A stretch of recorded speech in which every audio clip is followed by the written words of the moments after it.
Welcome to the second episode of the International Oscillators Attack Release Hour. How you feeling tonight? Feeling good. It's good to be back. Last episode was great. I'm happy to keep it going with a couple new artists today. Super excited to showcase the breadth of what IO International Oscillators is all about. So stoked to have them on the show today. Yeah, I'm pumped. We got a couple of really interesting artists who really defy any sort of category. And what's really exciting about this episode for me is that we had set out in the first one, with this vision of listening to some international oscillator talent and sort of reacting to that and sharing our thoughts about it and showcasing great artists. But we had set out with this idea that maybe we could interview folks in the future. And when we had asked people to participate in that way, we got some great response. And so it looks like this episode is going to be a little different. Yeah, for sure. Looking forward to the interview section. It's great. It's one thing to watch the music, but to have a chance to kind of ask some questions and learn more about their creative processes is a real pleasure. Yeah, I totally agree. It's going to be an interesting night. Do you want to tell everybody the names of these artists that will be featured tonight? Yeah, so we've got two artists tonight. The first one is Hissquiet. Hissquiet is based, I believe, in the East Coast, and really works in an amazing kind of ambient format. I'm super, super excited to see what they've brought today. It's a whole package, both visually and great sounds as well. So they'll be up first. And then we also have Love and Bass, who will be joining us today. Love and Bass is an artist based out of Portland. I've actually had the privilege to play a couple live shows with them. So glad to have them on the show today. And Love and Bass is one of our newest members. So it's super excited to have him on the show and give him a platform. Yeah, I believe when we had talked to him last time, you had said that you might have you played with him before? Like you played shows out with him? I have, yeah, a couple. Past? Yeah, it's around town here in Portland. Okay. I imagine that these days you're not doing a lot of concerts in Portland, Oregon. Unfortunately, I haven't left my house in longer than I can remember. So, that's rough. Someday. Sorry. Cool. Yeah. So, as you were saying, we have these two great artists, Love and Bass and Hissquiet.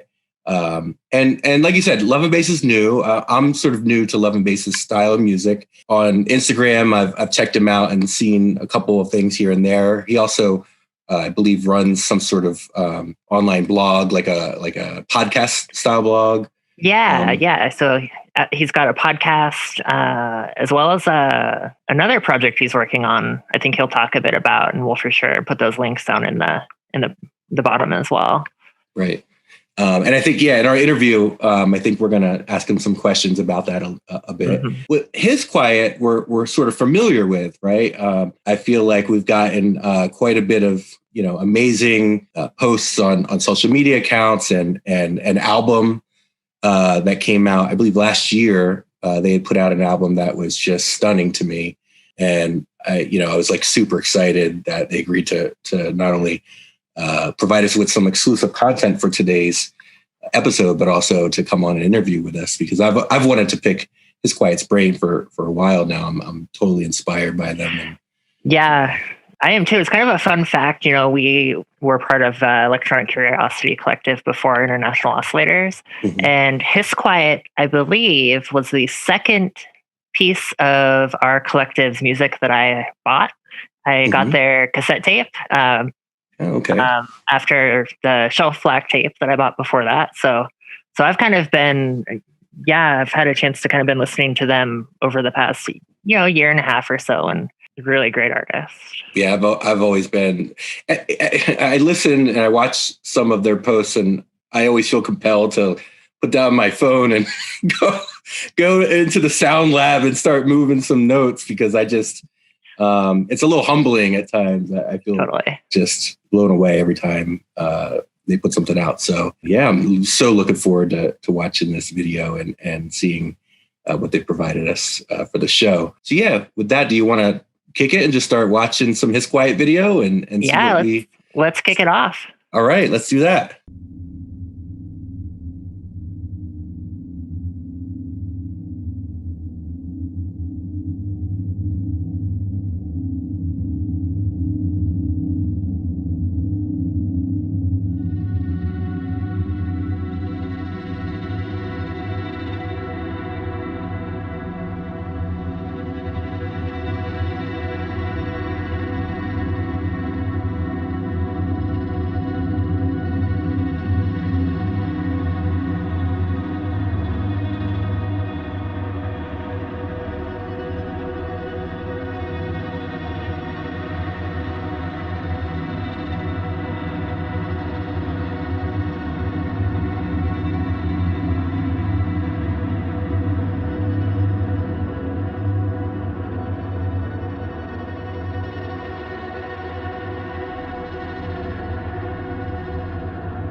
Holy cow.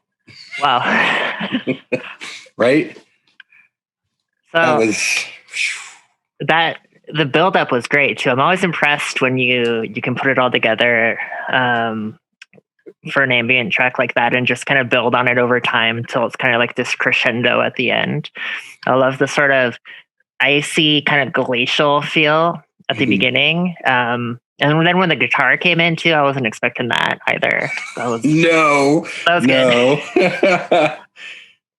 Yeah, just right off the bat, visually stunning. This atmospheric layered approach is just so nice and organic. I feel like that's a good indicator of a Hissquiet track. It's almost like a calling card that you get, this movement, and I don't know. I want to eat it up. Yeah. You know what it reminds me of is later stage Coil. I don't know. Oh, okay. That's yeah. one of my favorite bands of all Heck time. Yeah. But just that build up and the kind of iciness, but then there's also melody in there. There's a melody, there's some bass lines in there. Yeah, the bass line gave it so much. That character came out right as soon as that bass line comes in. I'm like, oh, here we go. This is going to be interesting. Where are they going with this? And that did not disappoint. I feel like in the end too, the structure just starts to crumble and becomes this sort of disintegrating madness in a way. And that's just, I love it because anybody could do that, right? But to do it well and to make it sound the way that Hissquiet makes it sound, it just punctures the brain in a different way. And I'm always satisfied whenever I hear a Hissquiet track. And this time I think they brought their A game. So yeah, I agree. And yeah, it's that build up, but then it's the resolve too, right? That's so hard to do, particularly with ambient music, is how do you resolve it? How do you close it out? But that kind of, crescendo and sort of unstructured, like it's, kind of just like dissipating in a way. Very well done.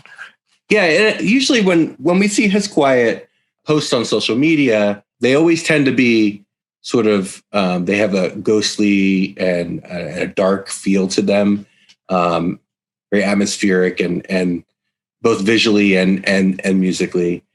And I always feel like their approach gives me a sense that like they're discovering the music as they're playing it in a way, in a very hands-on way, not in a way that's like cerebral and programmed. But, I think they're working with an Electron. It looks like maybe a Digitac or and maybe a pedal in there too. Yeah, it looks like there's a mood pedal in there. Yeah, I'm always amazed. The mastery that Hissquiet has of the Electron. I can't tell which one it is, but yeah, I can't either. They look so similar that it's difficult to sort of pick them apart. But yeah, I noticed the mood pedal, and you can't go wrong with mood. And you can sort of tell where the mood comes in, like especially towards the end, they're manipulating almost the entire track in a way. And then it looks like there's another pedal in the chain there that we can't quite see, but always impressive. And what I remember from the thing that really got me was in their first album, they had a song that had a woodwind instrument in it. And I was just blown away when I heard it, because I thought to myself, is that a sample? And I remember DMing them and being like, Hissquiet, you got to tell me where did you get this? Did you have a friend record it?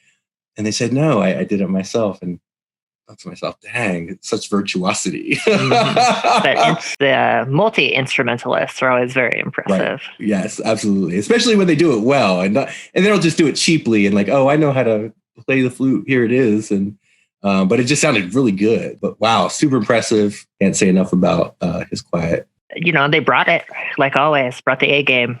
Amazing track. I'm super privileged that we can showcase it here. Yeah, and of course, look in the links below for Hissquiet's. Definitely a link tree, definitely some Instagram action, maybe even some YouTube action. But you should check it out below and take a gander and go. You're going to go down a rabbit hole of some pretty awesome musical endeavors in there. So So next up, we've got Love and Bass. So as I mentioned, Love and Bass based in Portland, and I'm excited because again, it's all about the diversity that we have in international oscillators. We had a really amazing ambient track, and now we're going to see something a bit different too than that. Right. Very well done as well. This track is called Racism is a Basura. Aptly put for our times, for sure. Absolutely. And I had to take a gander at at the old Google and find out what does the word basura mean. It looks like it's Spanish for garbage. Yep. And I couldn't agree more with Love and Bass that racism is garbage. Exactly. I'm 100% with you. Well, let's take a listen.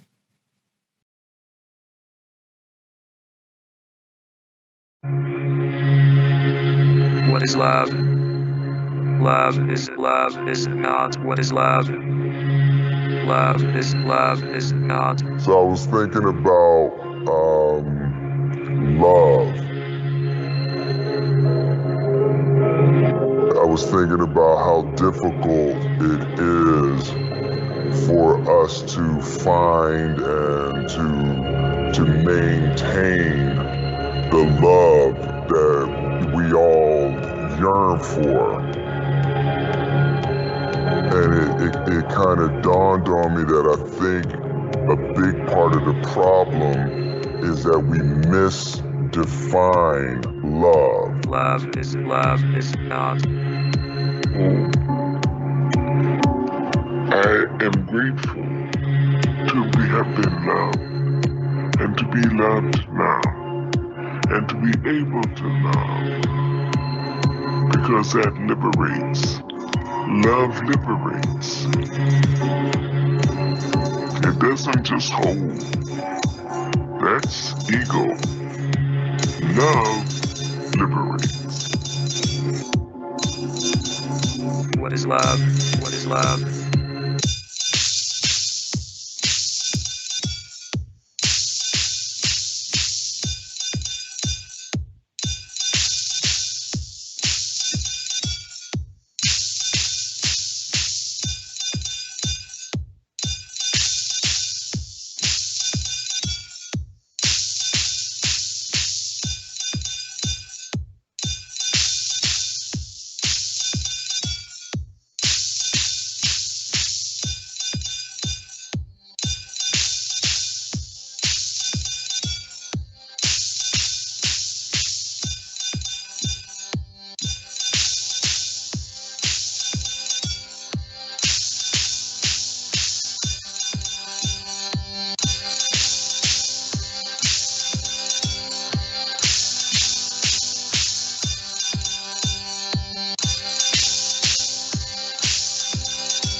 you? What is love to you? What is love to you? You don't have a clue. You don't have a clue. Nothing left to do after I leave you. Nothing left to do after I leave you. Nothing left to do after I leave you. Nothing left to do after I leave you. Nothing left to do after I leave you. Nothing left to do after I leave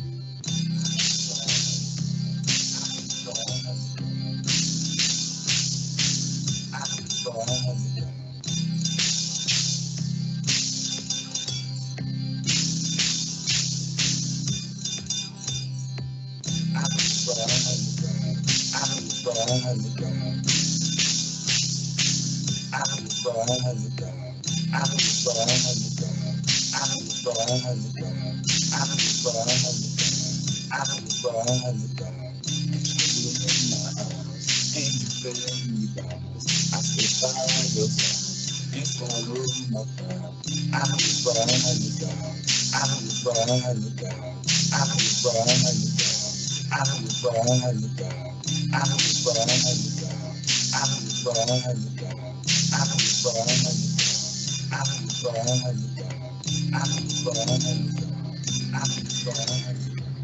is love? Love is not what is love. Love is not. So I was thinking about love.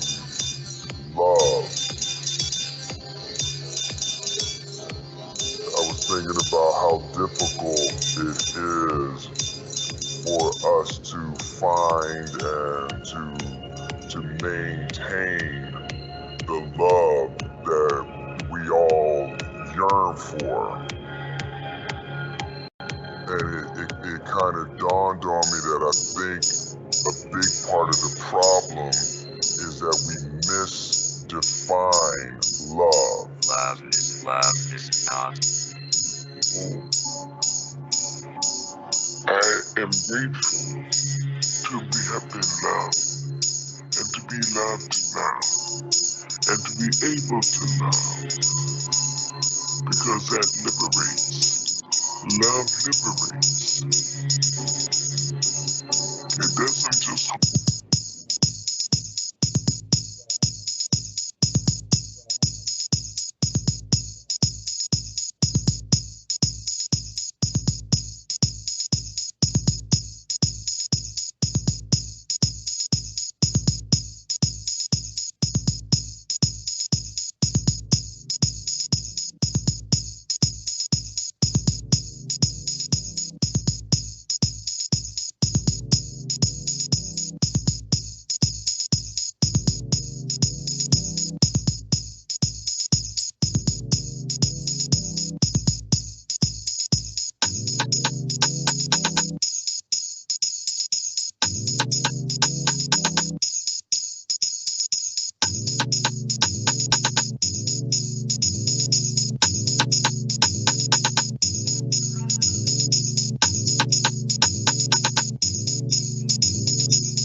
Because that liberates.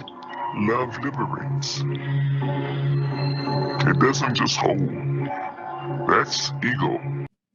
Oh yeah, super cool. How you feeling about that track? I thought it was great. Yeah. Really enjoyed it. Yeah, I'm feeling that now more than ever. Love liberates. It just feels like these days that just, I don't know. It's like, it's so earnest and hopeful. And in the last year, I feel like 2021 better bring a lot of love because we need it so bad. So maybe Love and Bass is being prophetic or pondering love lost in the past and wanting it to come back. But either way, I'm feeling the groove and I'm feeling what he's yearning for. I am too. I really like, again, it's, both of these artists, while different, have shown kind of a mastery of transitions, right? Absolutely. Where, really seamless set that kind of flowed between different, if not songs, different components of the song in a really interesting way. And so I think there was a lot of reserve and kind of a minimal kind of, beat going on, but really effective. Yeah, I had this sort of like throwback to some, almost felt like a Detroit techno tape from the early 80s kind of thing. Yeah. With some flavor and some flair to it. And I don't know what he's sampling there. It sounds like in the beginning, there's some strings that he's sampling. Those stood out to me. The strings they're sort of a metallic sound. And then the vocals themselves, I don't know if those are samples or if he did them, but I love the beginning. I mean, anything with a pitch vocal is going to get my attention. Yeah, it's almost fun. Sort of like a burial kind of feel at the beginning that kind of morphed into other things. But yeah, I'm not sure if it sounds like it could be a sample that he took from somewhere else, but honestly, that could be his voice that he's sort of sampled himself and looped it around. Either way, it fits the song perfectly. Fits the vibe. And it's an interesting sort of play off of, because I think the strings are sort of somber and a little solemn in a way, whereas like it feels like it's yearning and it's personal. And then you have this sort of almost, they match up and they complement one another in a way that I didn't expect from what seemingly is a techno song otherwise. I feel like I haven't heard a song like it in a long time. Yeah, totally. It's like, and you're right, it's like minimal techno, but very kind of organic sounds, or the strings. I don't know where they came from. The metallic sound, the drums themselves, that rim shot. I love rim shots. Right. That very, very organic sounding too, which is great. Yeah, and in the second half, there's almost like a woodwind sample coming through, and it sounds a little bit more worldly in a way, like it complements it in a different way. And the beat changes up, and I just wanted to move. Like I could hear this track being played at a dance hall, or even at like some sort of like smaller, like a backyard DJ set. And he's like, I got a little flavorful track for y'all. It's like. And I can't tell what he's playing. It looks like he could be spinning vinyl there, but you just see sort of a form of visually. You see him, and there's some, I guess it's like flames sort of shooting out from what he's working on, which is fun. It's totally cool. I think it's fitting, and he might talk about it in the interview, but I've seen him play in Akai Fire before. Oh, well, then that makes sense. I don't know if that's what he's playing, but if so, then yeah, it makes sense. Well, this track is fire. I'll say For that. sure. Yeah, I wanted to talk a little bit also about the man himself. I feel like Love and Bass, he's not just a musical artist, but he's got, along with some cohorts, a podcast called The Highlight Show, where they talk about issues of the day and things like that. Yeah, and I've had a chance to play a couple of my songs on that show too. So he's always super open to sharing music on that platform as well. So, well, hit up the link for Love and Bass podcast. Maybe you send him something. He'll like what he hears. Who knows? Yeah. And and he's very much a kind of a Renaissance man too, right? We heard some music. We know he's doing a podcast, but he also does some clothing and shoe design as well under the, I think, Circa 86 label. Yep, that's right. Yep. Again, he's got a lot going on, a lot of creative outlets. I think Circa, he spells Circa Sirka, giving it his own little uniqueness on the style. But yeah, he's got, I guess it's sort of a shoe and clothing brand, with his own stamp, his own style. So check that out as well. We'll provide a link to his brand, his clothing line as well. Again, another episode of International Oscillator artists who take us on a journey in different paths, and they're sort of different chapters in the entirety of our book. And I'm always surprised at the versatility and the styles that the artists of International Oscillators produce. I'm always surprised and delighted. And again, tonight, we're going down an ambient path, a techno path, samples, guitar, the use of hardware, software. I'm always impressed by the roster of International Oscillator talent, and once again tonight we're getting a glimpse of what's out there. They always bring it. Always, everything that our collective does is just so well done. It's we've got a lot of really amazing professionals in the music space, I think, and I'm always excited to hear what's next. And we got a taste of two amazing tracks today. Are you like me? Are you excited for this pandemic to be over? Not just because, people's lives should be saved. Nobody should be dying anymore, obviously. But just the side effect of that happening and, people not getting sick is I can't wait to get some live performances again. Well, I'll stay quarantined for as long as it takes. It's super important and kind of stay dedicated to that. But I miss live music. I had so many tickets for upcoming shows that are just postponed. They'll still be good, but I don't, who knows when that'll happen. But I could see when I listen to this track by Love and Bass, I could just imagine this live. I can totally see it going down. And I had the pleasure of seeing a little bit of a live performance by Hissquiet right before the pandemic had started. And I think that was one of the first times Hissquiet was planning on playing out or had set out to perform under that moniker. And they were like super excited about doing it. And when they shared some of the video and audio of the event, I thought to myself, like, Hissquiet's got a future doing this. I'll tell you that. And again, it shut us all down and nobody could go out and perform anymore. Which is why we need more shows like this and other, live streaming concert performances until we can get over all this. But I would pay to see either of these artists perform live in a heartbeat. Yeah, definitely.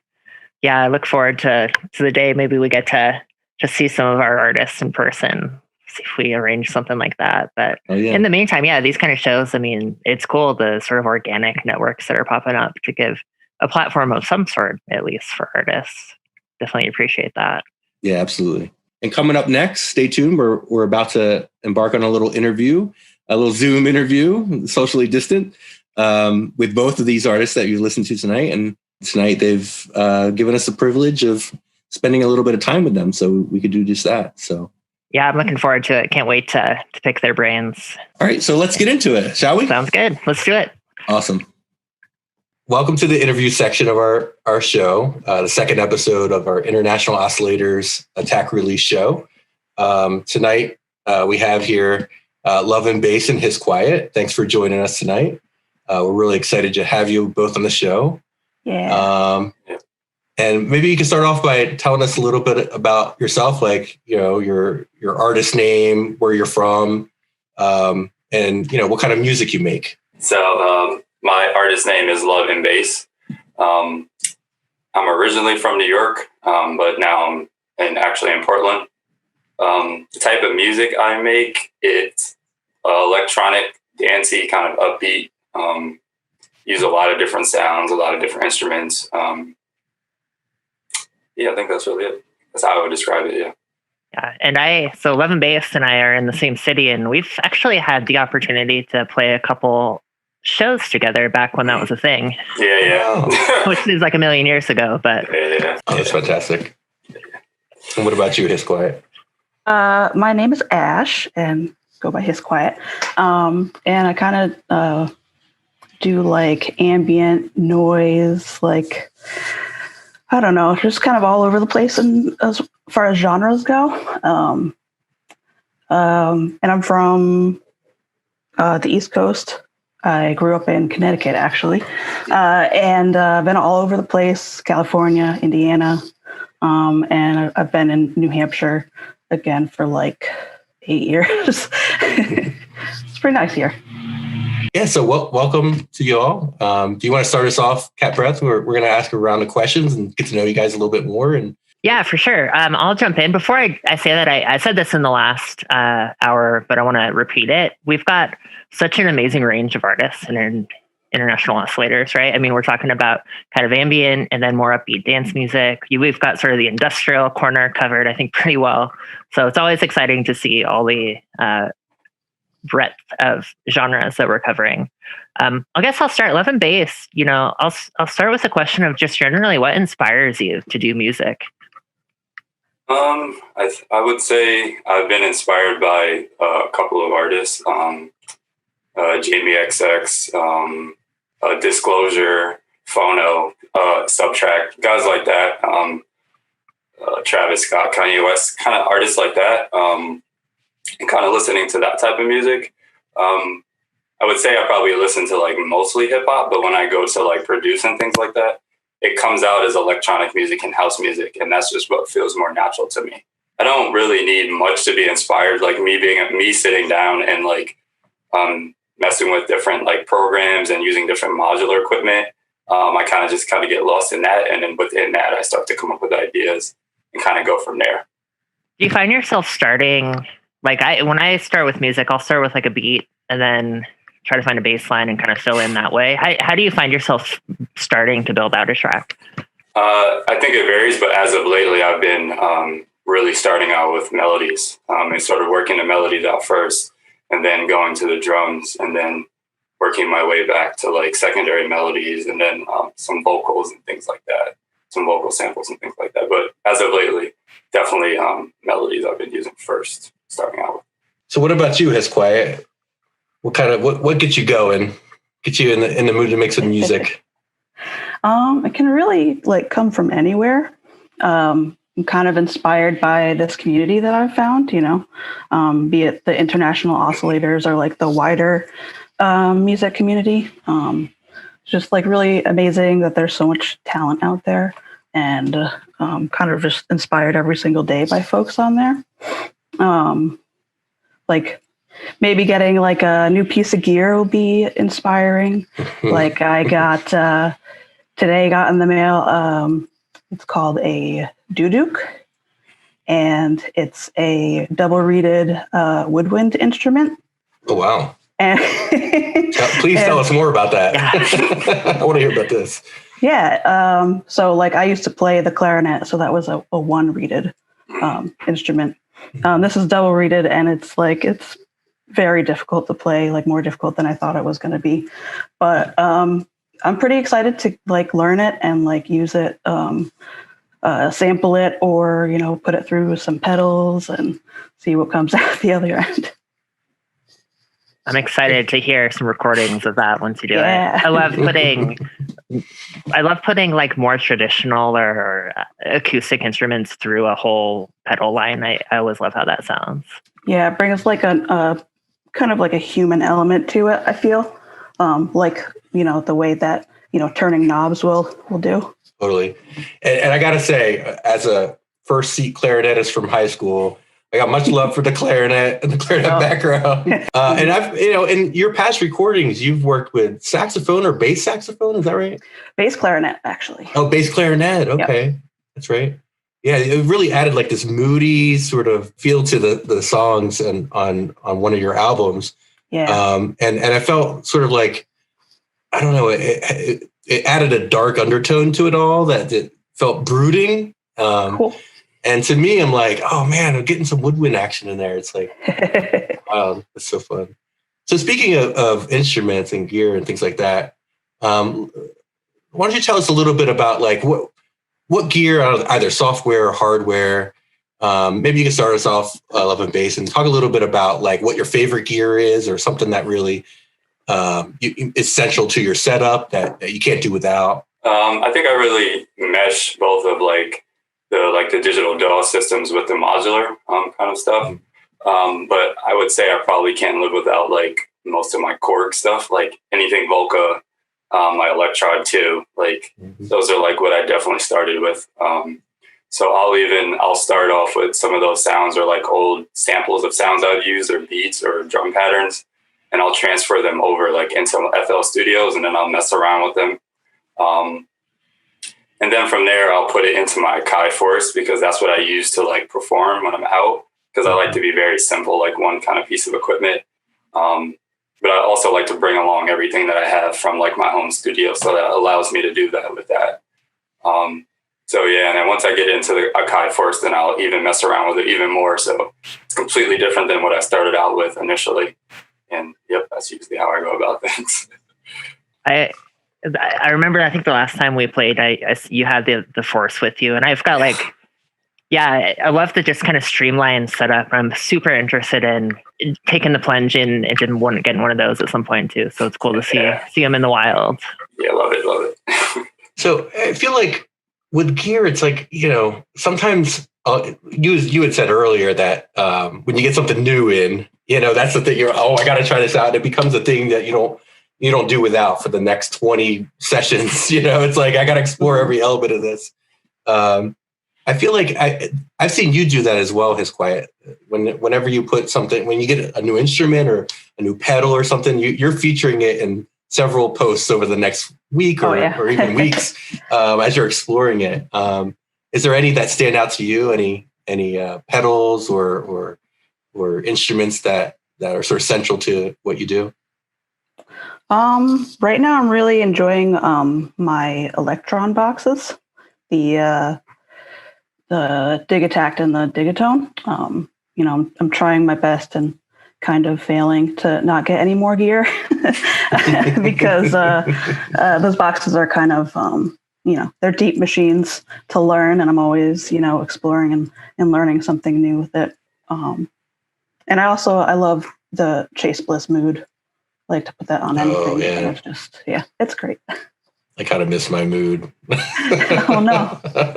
I sold it to fund a Morphogene. So I was like, I'll sort of do similar things with it, Yeah. But still, I mean, you can't go wrong with a Chase Bliss mood. It's beautiful. I love that you kind of hit on that. Like the electrons are so deep, and I've got gear acquisition syndrome pretty bad, particularly with modules. And it's so easy to like just scratch the surface and be like, okay, I'm ready to move on to the next thing. But there's something to like really taking your time to learn an instrument inside out. I kind of find like I'll like go back to things after a while and discover something new, and that kind of like it helps put a damper on my need to get something else. But yeah, it's a constant struggle. Yeah, y'all modular folks. I want to go down that rabbit hole, but not yet. Oh, I can't wait. I cannot wait. I can't wait. Oh my goodness. I can just see you doing some wild stuff. It's some really wild stuff. We're talking about music here, and I think that's one of our major outlets, but are there any other art forms that either of you are into or would, or anything that you'd want to get into as we're all kind of stuck at home with quarantine? Yeah, I mean, I think when quarantine kind of started, I got really heavy into producing, but then it was like, I need something else as well. So I started drawing designs of like sneakers and clothes and like that. And then it progressed really quickly into like producing the stuff. So I've been doing that probably since quarantine has hit, just really getting a lot of samples, and just here and there when I'm just kind of sitting down, I'll just kind of create a shoe, create a shirt, create some jeans and things like that, and kind of go with it as well. Yeah. And I've actually been watching you do that. Is your kind of your design handle circa 86? Is that what it is? So yeah, it's been fun to watch you get into that too. What's your medium? I mean, it's clothing. It's clothing and sneakers. Okay. And I use kind of like a digital interface to kind of create a lot of my stuff. So yeah, I was saying we were having a conversation before we got on to our interview section, and you're sort of like a Renaissance man. You're like all over the place, jumping into different. You got your hands in all these different pots, and I mean that's just really inspiring to me. That I really wish that I could connect those dots. I mean, I have different sort of endeavors that I want to get into, but you go with it, man. Like when I go into, like, I check out you got podcasts going on, you got clothing wear. I'm just like, this guy's all over the place, but he's like, he wants to put something out, he just goes and does it. And that's just so exciting to me. Yeah. The thing with the podcasting, it's like 5 of my friends, and we've been trying to come up with something we could do together for a while now. And that became the medium. So we kind of come on, we talk about whatever is kind of current with the news. And we also do music as well. So that's just me and another one of the co-hosts just picking music and picking things that we sort of like, or I'll play stuff of other artists I like, and we have full range of that kind of thing. So it's kind of full circle where I kind of just get to present my music aspect too. So what's the name of your podcast? The Highlight Show by the High and Low Lives. So it's on Shady Pines Radio. 8 a.m. to 10 on Thursdays. There's an app, and you can look it up and you'll find it. And we're also on all the major kind of platforms as well, like Apple and Spotify and things like that too. So if you missed the show when it comes on live. And we'll put a link in the description of our YouTube channel. So when we put out our episode, folks, if you're watching this and you really want to connect the dots a little bit more and dig into some of the links with these artists, just look below the video, and we'll put together link trees or social media, whatever you guys got going on. We'll make sure to connect everybody and let them see the breadth of your work. What about you, Hissquiet? Any other art forms that you found yourself working in recently? Yeah, I'm actually a freelance graphic designer and web developer, and that's my day job currently. So I'm kind of always doing like logo design, like illustration, commissions for artwork. And recently I kind of got into doing 3D rendering art. Mm-hmm. So like CGI and like stuff like that. Just kind of experimenting. There's a lot to learn there. But I'm having fun doing like more abstract stuff with it because I don't really have to really know what I'm doing yet. I saw that you were working with Blender, right? So Blender is like Blender. And I downloaded it one day and I was like, man, this just seems so overwhelming. So many things you could. Some things are so powerful of a tool that it just feels impossible to me. Mm-hmm.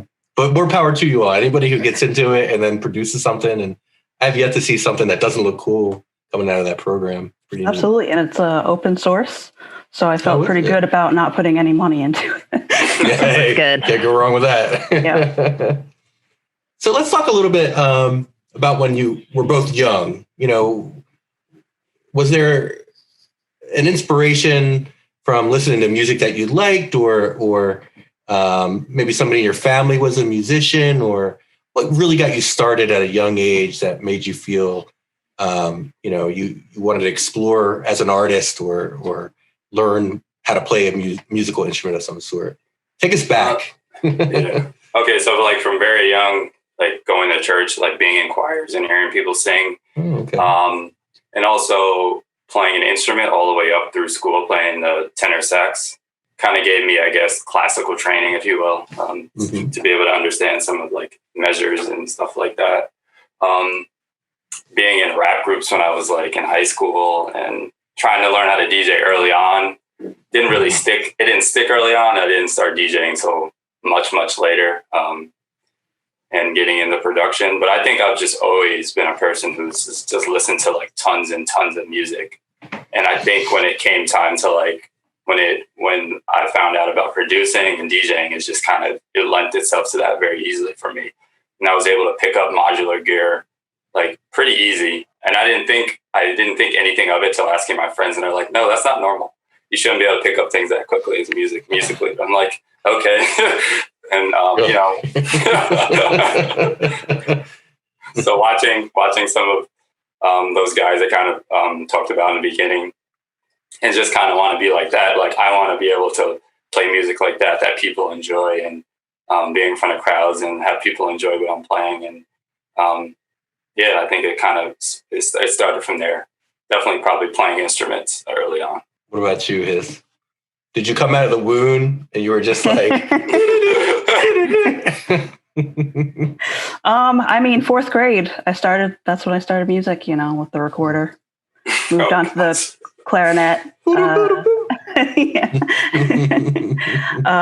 Don't diss the recorder, because the Mandalorian theme song is a bass recorder. So, and yeah, did clarinet, bass clarinet, and marching band. I kind of like stopped for 10 years. And like there was like this little voice in my head a few years ago that was telling me that I kind of needed to start making music again. But I was like, I have too many hobbies as it is. Like I should be focusing more on those. But like I found people like Heinbach and Amulets on YouTube. And I was just like super enthralled by what they were doing. I just kind of like, for the rest of the day, I watched like videos of Eurorack and modular folks. And I think like the very next day, I got Ableton and a Novation launch key. Oh, okay. Just kind of stepped up your game quick. You jumped right into it then. Yeah. I was like, that's it. Yep. That's great. I love just jumping into stuff. And Heinbach, I mean, gotta love him. He's got such a good influence. I think I saw one of his episodes recently, and he had discovered this obscure Japanese, like almost like a koto synthesizer. And then as soon as I saw his video, it's like everyone wants one of those now, and it's just cool. It's cool. He has that effect. Yeah, including me. He'll get an instrument and just be like, look what I can do with this. And so many people are like, I have to find this. Yeah. Suddenly the value of this instrument goes up 1,000% on eBay. And it's impossible to get. You too can use a microcassette at a quarter speed. It's the best speed. I do a terrible impersonation. Let me stop. Well, thank you guys. It was really amazing to get to know you all a little bit more. It was really fun. Absolutely. And we're excited to share your music as well in our episode. And, like I said before, if you guys that are listening have taken the time to get this far into the episode, hopefully you've listened to some of the tunes, and check out the links below to sign into Linktree or social media platforms for both of these artists, as well as International Oscillators. And we're really thankful that you're both involved in the collective as well. It's really fun. Great to have you on. Thanks for having us. Thanks for having me. Any parting words, Cat Breath? No, just I think you've said it. I mean, thanks for joining us. I love that you're, the work that you're doing. I love that you're a part of our collective, and we're able to take some time on the show today. So thank you both. And for sure, listeners, check for the links below. Check out both these artists. Check out International Oscillators Instagram, and keep an eye on what we're doing. Cool. All right. What a fascinating look into the brains of two incredible artists that really surprised me tonight. How are you feeling about the future here? Do you feel like the Attack Release Hour has more to bring? I think the future is bright. Yeah, I'm looking forward to episode 3 already. We'll have to figure out who's going to be invited next. But yeah, these episodes have been great. Definitely want to give a shout out and another thanks to Love and Bass and Hissquiet for joining our show with some exclusive content, and for talking to us too, it was great. Yeah, absolutely. I feel absolutely privileged to have listened into some new stuff, and to sit down with these sort of inspiring artists that it's very rare to get a chance to get this personal with people, especially people that inspire me, and it feels good to spend some time with them. Yeah, I don't know. Take a look in these links below the video. Make sure you like and subscribe to our channel so we get, in the future you can get some heads up, some notifications of when our next stream comes out. And I guess we hope everybody has a safe and lovely holiday. Yep. Don't get coronavirus, people. We love you. No. And stay tuned for our Absolutely. next episode, which is coming soon in the new year. And what did we say last time? Keep on oscillating. What was that corny thing that we said? The corny thing that I said? I think that sounds good. Let's go with that. Keep on oscillating. All right. Have a good night, everyone.